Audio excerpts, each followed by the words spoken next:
Buenas tardes, ¿qué tal? Bueno, más de 1,5 millones de personas en Andalucía padecen, según los datos que tienen ustedes, algún problema o alguna patología vascular, ¿no? Efectivamente, la prevalencia de la enfermedad vascular dentro de nuestra comunidad, como en toda España, es muy elevada y sobre todo conforme vamos haciéndonos más añosos, vamos cumpliendo años, pues la prevalencia de esta enfermedad se va disparando, ¿no? Hasta el punto de que llegamos a hablar de que hasta un 50%, lo cual supondría casi 4 millones de habitantes en la comunidad andaluza, por encima de los 50-60 años, pueden padecer algún tipo de enfermedad, aunque obviamente muchas no están diagnosticadas, alguna enfermedad vascular, sí. Uh-huh. Además, estiman ustedes que el porcentaje, o que este porcentaje puede ir a más con el aumento de la esperanza de vida, ¿no? Efectivamente, muchas de las enfermedades circulatorias son enfermedades degenerativas que se adelantan con la arteriosclerosis, por ejemplo, ¿no?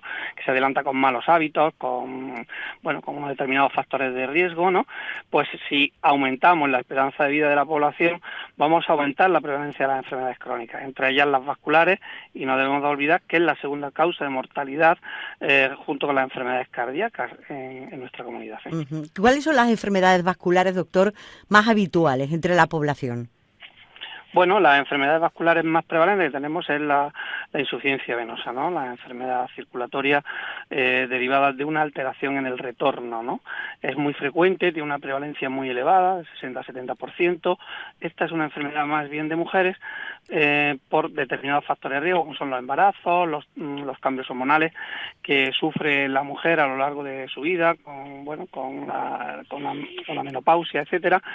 Pero es una enfermedad que relativamente no es compleja ni es una enfermedad de un mal pronóstico, por así decirlo. Obviamente hay casos extremos que requieren un tratamiento precoz y pronto, pero dentro de las otras enfermedades, las enfermedades arteriales, esas sí que se nos están disparando un poco la prevalencia, que son enfermedades de que no llega la sangre a los tejidos, ¿no? Entre ellos, por ejemplo, las piernas o los diversos órganos. Están fundamentadas en dos tipos de patologías, la arteriosclerótica y la neurismática. Son enfermedades degenerativas y que otras enfermedades asociadas como la diabetes y hábitos, desgraciadamente como el hábito tabáquico, que se está volviendo a disparar sobre todo en la población joven, con lo cual cuando lleguen a adultos vamos a tener pues una gran población diana, así como los malos hábitos alimenticios y eso, elevación de estas grasas en sangre que también pues nos van a afectar mucho en cuanto a lo que es la patología arteriosclerótica y luego aneurismática. ¿Sí? Esos malos hábitos como el fumar, como el alimentarse mal, está detrás de que el hecho de que la patología se haya incrementado entre la gente más joven, ¿no? Por supuesto, eso es un factor clave que tenemos que conocer, que en Andalucía tenemos una población de hipertensos mayor, una población de obesidad que también se nos va disparando, una población con dislipemia, es decir, alteraciones del colesterol o de los triglicéridos en sangre también mayor que la población a nivel nacional, y esto está siendo reflejo de que estamos abandonando los hábitos buenos que tenían nuestras personas mayores, la famosa dieta mediterránea, y la estamos sustituyendo pues, por comidas rápidas. Pues hemos entrado en lo que es la vida moderna, que realmente quizás no es la mejor desde un punto de vista de salud. Eso hace que se nos elevan las grasas en sangre, cogemos kilos, se nos dispara la tensión, y todo ello junto luego con otros factores inherentes que quizás podemos modificar menos, como es la diabetes, ¿no? O algún factor genético, pues incide y los agrava y hace que aparezcan esas patologías mucho más precozmente. Entonces, cuando vemos que las cifras de hábito tabáquico en jóvenes están disparando, creo que tenemos que concienciarnos de eso y hacer una educación, no solo en colegios, sino en casa formativa, sobre lo que son hábitos de vida saludables, que me consta que desde los colegios se intentan hacer, pero hay que ayudar también en casa, no todo es el colegio, ¿eh? ¿Consideran ustedes que es necesario, doctor, una mayor visibilización de las enfermedades vasculares? Entiendo que como una medida de prevención, ¿no? Para poder evitarlas. Efectivamente, es crucial que si no estamos sensibilizados frente a un problema, si no lo conocemos, ese problema se minusvalora. Tenemos una palabra que nos asusta a todos mucho, que es cáncer, pero es que las enfermedades vasculares pueden llegar a ser o tener un menoscabo mucho más importante que el cáncer. Es decir, a alguien le diagnosticas que tiene una claudicación, que es una arteriopatía periférica, bueno, pues parece que le has diagnosticado algo, le has puesto unas pastillitas y con eso va a estar ahí toda la vida. Como no duele ni huele, pues ahí está. Sin embargo, la palabra cáncer asusta más.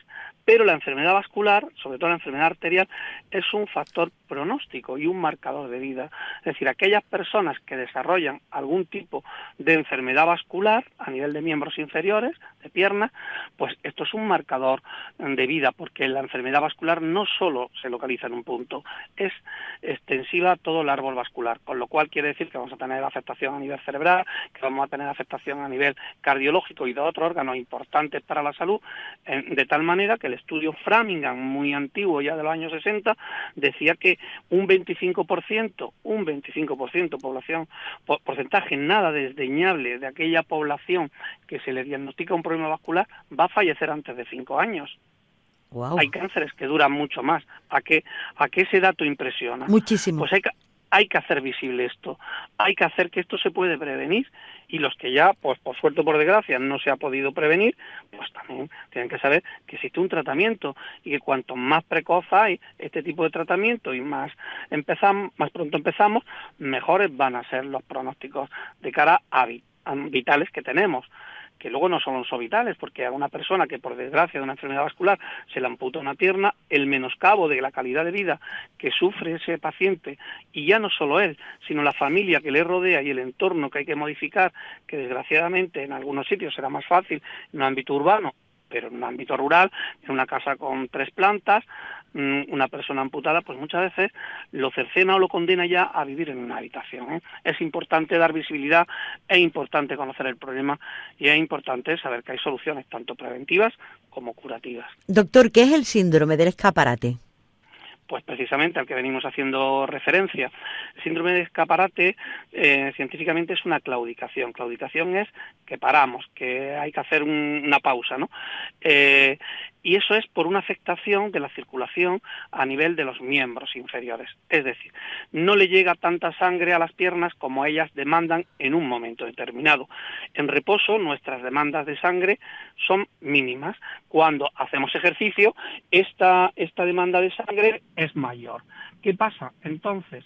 Pues que al ser mayor esta demanda de sangre y no llegar, las piernas se quejan doliendo, y el paciente, la persona afecta a esta enfermedad, se tiene que parar. Se llama la enfermedad del escaparate porque estos pacientes lo disimulan como yendo de escaparate en escaparate, ¿no? Y se paran en todos los escaparates. Con lo cual, esa distancia de claudicación es importante, porque cuanto más corta es, significa que más grave es el problema. Ajá, hablan ustedes también de otra enfermedad importante, es el AAA, un ensanchamiento, ¿no? Sí. Esta es otra enfermedad que es el aneurisma. El aneurisma es otra enfermedad que quizá tampoco tiene la importancia que debe de tener.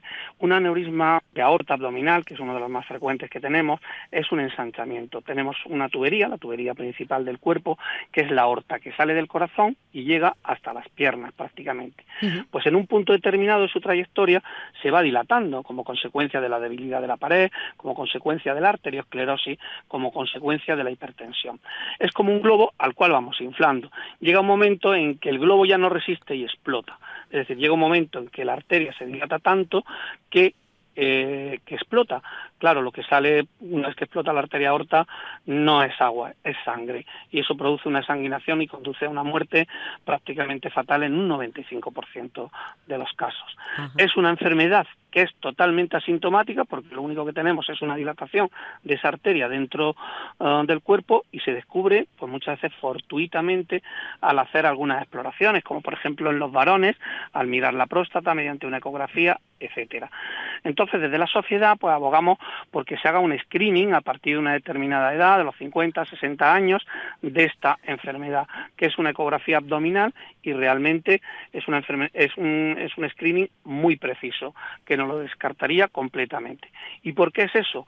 Porque lo mismo que le digo, que tiene una mortalidad del 95% cuando ya ha ocurrido el que se ha roto, por así decirlo, la aorta, sí, tiene una supervivencia superior al 95% cuando se diagnostica y se trata de forma programada, con lo cual es que es la noche y el día. Entonces es muy importante estas terapéuticas de screening, que a lo mejor las conocemos mucho en el tema del ámbito de la mujer en el cáncer de mama, en los varones o en buenas mujeres también el cáncer de colon, pero no tenemos screening a nivel institucional de enfermedades vasculares, que consideramos que son además prácticamente curativas, el tratamiento. ¿En qué medida podemos decir, ha avanzado el sector, ¿no? Porque imagino que la forma de operar ya no es la misma que hace unos años, ni muchísimo menos, ¿no? Efectivamente, los que ya no peinamos canas porque no tenemos casi pelo para peinarla, pues nos acordamos de la época que hablamos, la época gloriosa, cuando la cirugía era cirugía abierta, es decir, con grandes incisiones, apertura de cavidades, y eso estaba lastrado con una morbimortalidad muy amplia, es decir, que eran pues operaciones muy agresivas y que desgraciadamente tenían luego potenciales secuelas para los pacientes. El desarrollo de la industria, de la tecnología y la minimización de todo, así como el desarrollo de la cirugía mínimamente invasiva a través de cateterismos, hacen que a través de punciones podamos tratar estos problemas pues tan graves que se van presentando. Esto tiene mucha importancia porque esa mortalidad o morbilidad tan importante que había hace 30 años, que no estamos hablando del siglo XVII, estamos hablando de hace 30 años, sí. No creas que tengo tantos años yo, conllevaba que no se pudieran tratar pacientes relativamente añosos en aquel momento. Es decir, se cuestionaba mucho, por ejemplo, el tratar un aneurisma por encima de los 80 años, hace 30. Claro. Pero es que ahora hay gente con 80 años que tiene una muy buena calidad de vida y con estas técnicas mínimamente invasivas, con punciones simplemente a nivel de la arteria femoral e incluso con anestesia locorregional o local, pues se les trata perfectamente, con lo cual es una intervención que tiene un resultado muy bueno, de altas precoces y que están rodeadas de una morbimortalidad infinitamente menor. Te voy a poner un dato del Hospital de Jaén, del cual soy además jefe de servicio. Sí. Pues cuando en el año 2005, tenemos un corte nosotros, cuando 2005, hace 20 años aproximadamente, se empezó a generalizar el uso de las técnicas endovasculares en los aneurismas rotos, en estos de que había una mortalidad del 95%, ¿no?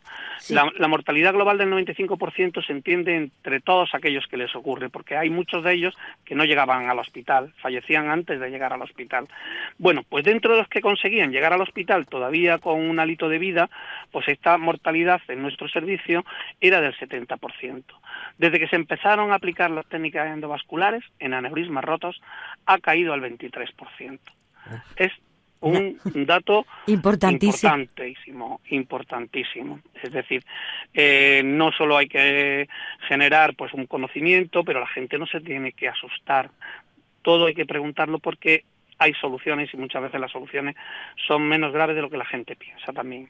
Lo importante es saber, es conocer, y es lo que hemos querido hacer hoy con usted, Javier Martínez Gámez, presidente de la Sociedad Andaluza de Angiología y Cirugía Vascular. Muchísimas gracias por haber estado con nosotros y muy buenas tardes. Muchas gracias a vosotros por vuestro interés. Gracias.